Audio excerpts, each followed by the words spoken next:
Hello, you're watching Context. I'm Dilek Tuna, and in this episode we'll take a closer look at Georgian and Azerbaijani relations. Georgian President Kavelashvili has chosen Azerbaijan for his first official foreign visit since taking office, signalling a clear intent to reinforce regional ties and strategic alignment. The April 16th meeting with Azerbaijani President Ilham Aliyev focused on strengthening cooperation across transport, energy and security, areas both nations consider vital for regional development and stability. The two leaders reaffirmed support for each other's sovereignty and territorial integrity, underlining a shared stance against external interference. Their discussions emphasised ongoing projects of strategic importance, particularly in the fields of energy, transit and infrastructure connectivity, which serve as lifelines for broader regional integration. Kavelashvili also reiterated Georgia's readiness to play a constructive role in promoting peace efforts between Azerbaijan and Armenia, reflecting Tbilisi's growing diplomatic aspirations in the South Caucasus. The visit marked not only a renewal of bilateral commitments, but also a signal to external powers that Baku and Tbilisi are ready to chart a coordinated course for the future, one that prioritises stability, partnership and regional autonomy. Now, to discuss this further, I have my colleague in the studio with me, Mr. Orkan Amashov. Welcome to the studio. Thanks for joining us. Thank you very much indeed. Now, Orkan, you were at the media briefing earlier this morning. So first, tell us, paint us a picture of what it was like there and what you witnessed, what the two leaders discussed, and then we'll move on to effectively, like your introduction reflects the gist of what was discussed there. All the elements that you referred to in your introduction are absolutely key when it comes to that media briefing. That was a very short briefing, of course. It wasn't a media press conference with a Q&A session.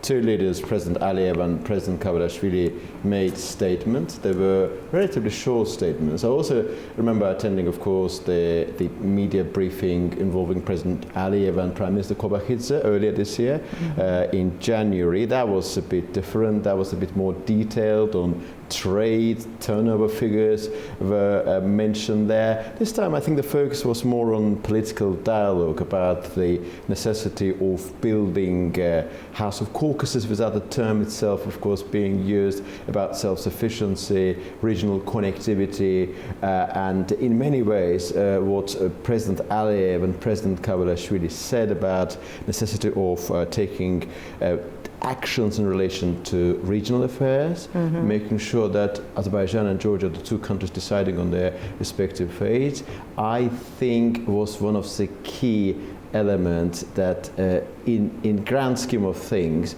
would be one of the key defining element of this particular media briefing. Yes, as you mentioned, this is President Kavelashvili's first foreign trip. And what's the significance of choosing Azerbaijan as his first foreign trip? It's, I believe, both symbolically and also in a practical sense of the word, this choice signifies something very, very consequential. Irakli Kovakidze, the Georgian Prime Minister, when he was here, also that trip was his Prime Minister Kavakidze's first official foreign trip after his party won the 26th of October parliamentary elections. So President Kavelashvili followed the same pattern established by his Prime Minister. Symbolically, it is quite natural for head of state or head of government, after being elected, to choose a country with which his country has cultivated very strong diplomatic relations, very strong geopolitical affinity based on economic, political and socio-economic relations. It seems to be absolutely clear to all of us that Azerbaijan is an increasingly important partner for Georgia. Because Georgia, unlike Azerbaijan, they did make a decision 20 years ago in terms of probably after 23, they were firmly pro-European. They did avoid this principle of avoiding diplomatic entanglements. For them it was very clear. They wanted to be a member of the European Union.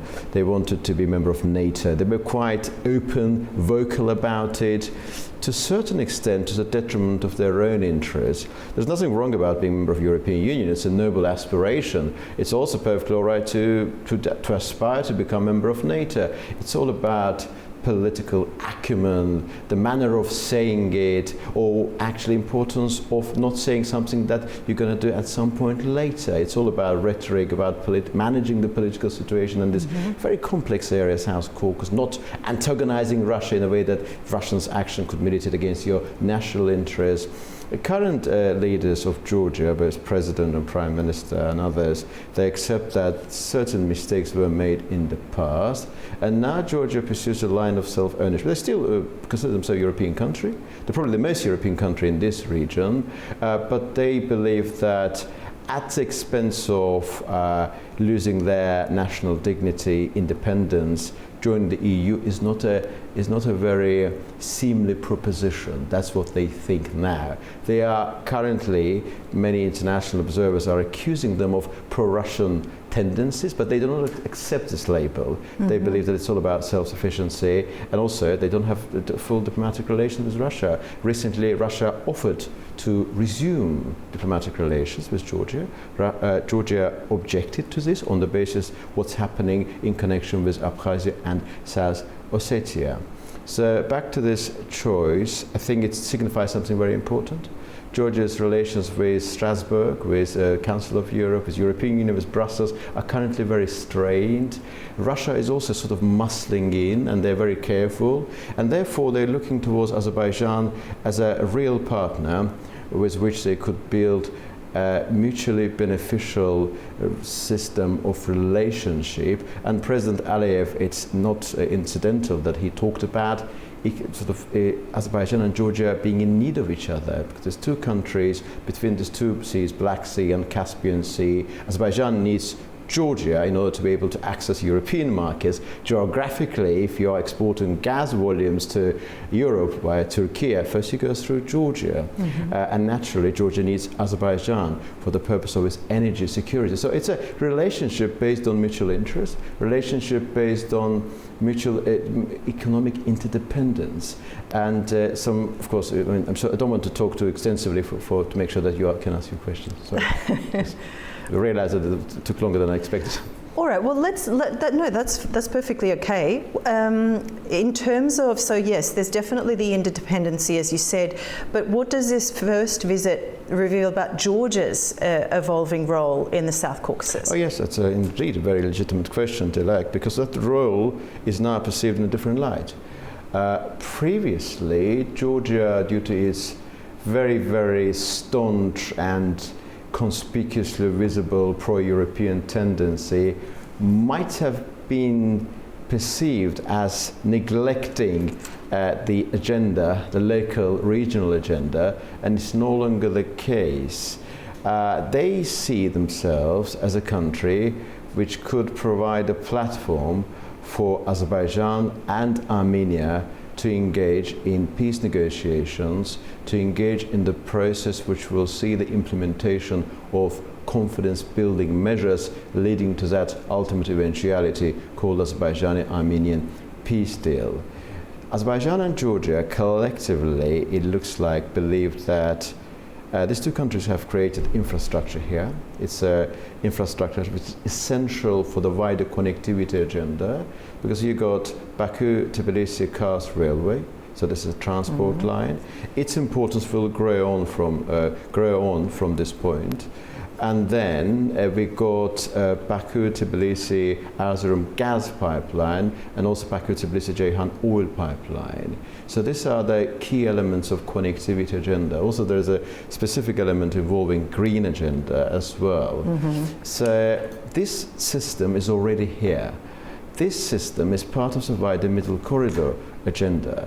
Ursula von der Leyen, EU Commission President, recently, I believe on the 4th of April, when she was attending this first of its kind EU Central Asia Summit, talked extensively about Middle Corridor, about the necessity of Europe having access to Central Asia, the Central Asian markets, emphasizing the importance of South Caucasus on the basis of the fact that the reality and expectation that Azerbaijan and Armenia should have a peace deal, Turkish-Armenian normalization should reach its logical conclusion, for this Middle Corridor to be sort of fully operational, because you cannot have Middle Corridor, which is supposed to connect Central Asia with Europe, without this infrastructure issues and the normalization issues related to this region being properly sorted out. She didn't say anything about Georgia.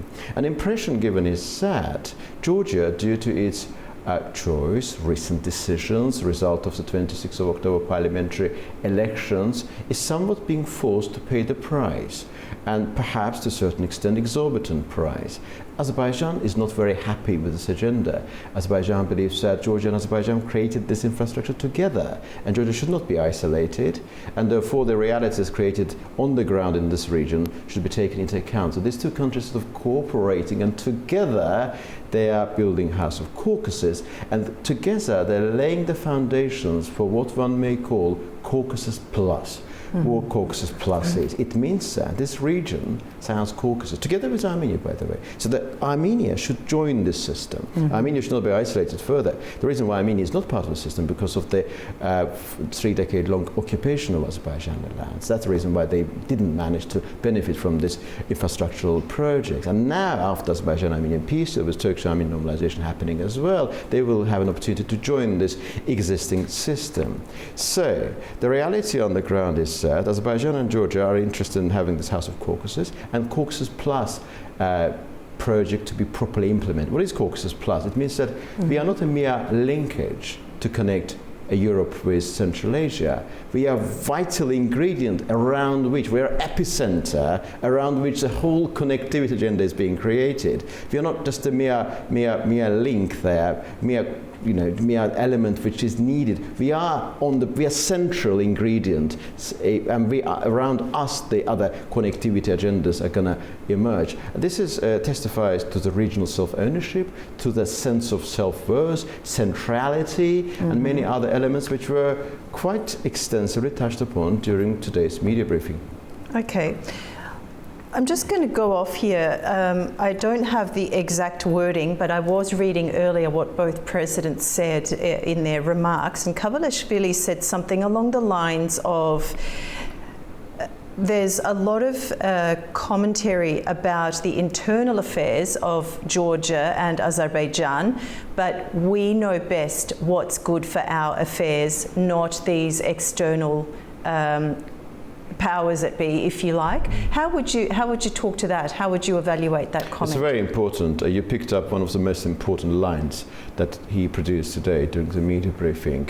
In view of Georgia's current, shall we say, so-called predicament, it's a challenge, of course, for them, because some of the Georgian officials are being listed as persons under sanction.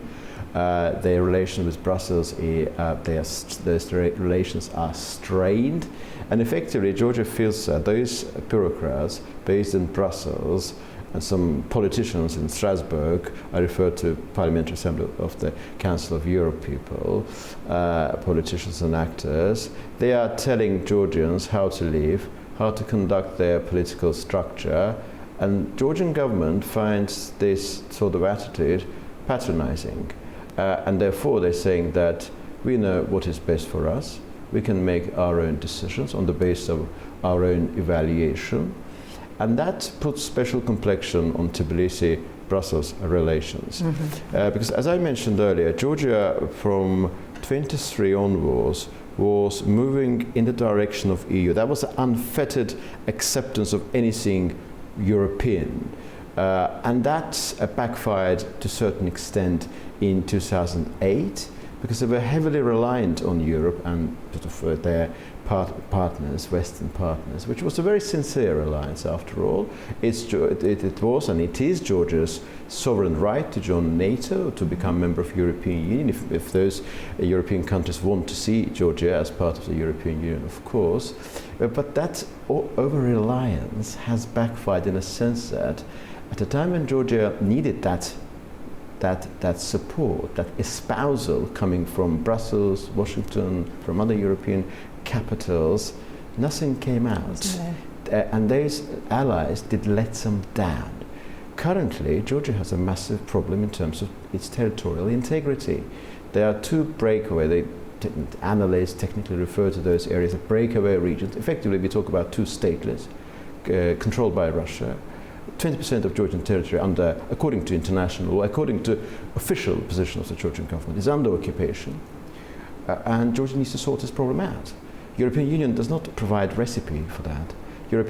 And they realize that in order to make sure that they can sort this problem out steadily, incrementally, in the fullness of time, by means of not being so beastly to Russia unnecessarily, they should exercise some geopolitical acumen. They should wait for the right time, and when the right time comes, they could take some drastic actions. It is not surprising that both leaders talked about mutual recognition of territorial integrity and sovereignty.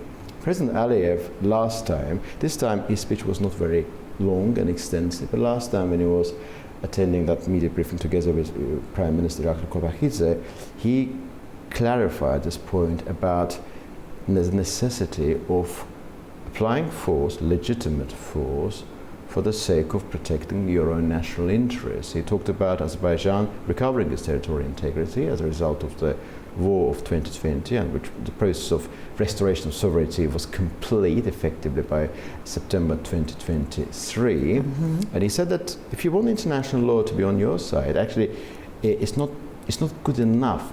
That's not what he said exactly, but that's, I'm just paraphrasing the meaning that he delivered back in January. If you're not powerful enough in terms of your military resources, the fact that international law is on your side is not good enough. So the law, justice being on your side is good, but not sufficiently good.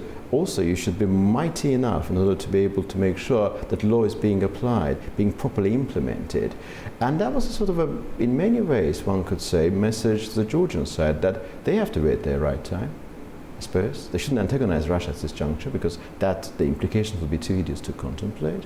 When the right time comes, they could take drastic actions within the confines of international law to be able to recover their territorial integrity by peaceful means, by taking some drastic measures. Of course, international law allows you to take some military action within the confines of your sovereign borders as well. I think that was a question of self-reliance, and also making sure that whatever external actors may say about how you should conduct your own affairs within the confines of your own borders, you should first of all act in line with your own instincts and with your own sense of what is right and what is wrong. And on that note, on territorial integrity, can Georgia's support on territorial integrity be seen as a diplomatic win for Baku? Well, this is something which has been achieved long time ago. I mean, Georgia has always been very supportive of Azerbaijan's territorial integrity and sovereignty. This has been a very clear element of Georgian foreign policy over the past decades. Maybe 15, 16 years ago, the nature of the language maybe wasn't as clear as it is today. But fundamentally, this has been something which has been the case for many years. I think at this juncture, bearing in mind that Azerbaijan has already recovered its territorial integrity and sovereignty, it is Georgia that needs Azerbaijan's backing for its own territorial integrity. And this country, as two leaders mentioned, I think President Aliyev mentioned in the clearest possible way, that at international fora, they are supporting each other. Azerbaijan would do absolutely nothing militating against the interests of Georgia, and Georgia wouldn't do anything against the interests of Azerbaijan. And at this juncture, Georgia could actually act as a platform for confidence-building measures between Azerbaijan and Armenia. And very recently, when there was an Antalya Diplomacy Forum, and there was a trilateral panel involving foreign ministers coming from those three countries, Foreign Minister Kavelashvili talked extensively about Georgia's potential role. Georgia played an important role in Azerbaijan-Armenian peace process. There are some episodes, some bilateral sort of talks were held in Georgia, very sort of episodic moments, if we may call them like that. Georgia, the Tbilisi platform, Tbilisi format of Azerbaijan-Armenian peace process does not exist in reality. There have been some meetings held in Tbilisi, but in the fullness of time, of course, who knows, maybe Azerbaijan-Armenian peace treaty will be signed in Tbilisi. Although the ideal, I think, scenario would be if the treaty is signed somewhere along the conditional border, symbolizing the bilateral nature of the relations, and also the fact that both Azerbaijan and Armenia are capable of taking decisions on their own without any third-party involvement. Georgia's role as a platform is not a role of a mediator. Georgia is going to act as a country which provides venue, platform for these two countries to come together, talk to each other directly, with Georgia having absolutely no influence on the agenda of the negotiations. It's not a really trilateral format of that kind when you have one mediator and two sort of negotiating sides with a mediator acting as an agenda setter. No, it's not that kind of case. It's just providing venue. By the way, in the context of Azerbaijan, Armenian peace process, Germany played this role back in February 2024 and then April 2024 as well, and also Kazakhstan, of course. Mm-hmm. But at this juncture, of course, relations are, negotiations are purely bilateral. Okay, all right. My last question now, Borkan, we're running a little bit short of time. How is Azerbaijan positioning itself as a regional stabilizer through these bilateral ties? Azerbaijan sees itself as a country, in particular after war of 2020, a nation with a sense of increasing responsibility, not just for its own affairs, but with all due respect to sovereignty of its neighbors, also for their affairs, for the geopolitical future of its own neighbors. And that lies at the heart of regional self-ownership. Geopolitics of this region changed very dramatically, and I would say irreversibly, as of November 2020, when Azerbaijan won the Second Karabakh War. Mm-hmm. September 2023, the date on which Azerbaijan fully restored its sovereignty over the remainder of the Karabakh, solidified this position. From now on, we're going to see Azerbaijan being more proactive, together with Georgia and also with Turkey, creating a system here which will be based on self-interest, which will be based on the idea that no external power should be able to interfere in the regional affairs of these three countries, in this particular case, these two countries, Georgia and Azerbaijan, in a way that would be against the long-term interest of regional peace in this region. And also, of course, it is absolutely vital from Azerbaijan's perspective to make sure if we want proper and durable peace here, no third party should use one of these countries against a big geopolitical rival. Azerbaijan is very much against dividing lines in South Caucasus. Azerbaijan does not want, for example, Armenia and Azerbaijan together to be pitted against Georgia, or Georgia and Azerbaijan together against Armenia. Azerbaijan wants consolidation and believes that the Caucasus Plus is actually the fundamental answer to some of the fundamental questions of our age. Okay. Borkan, it's been very informative, very insightful. Thank you for joining the program once again. Pleasure, Dilek.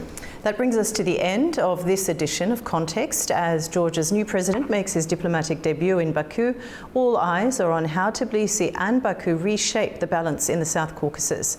I'm Dilek Tuna. Thanks for watching, and join us next time as we go beyond the headlines.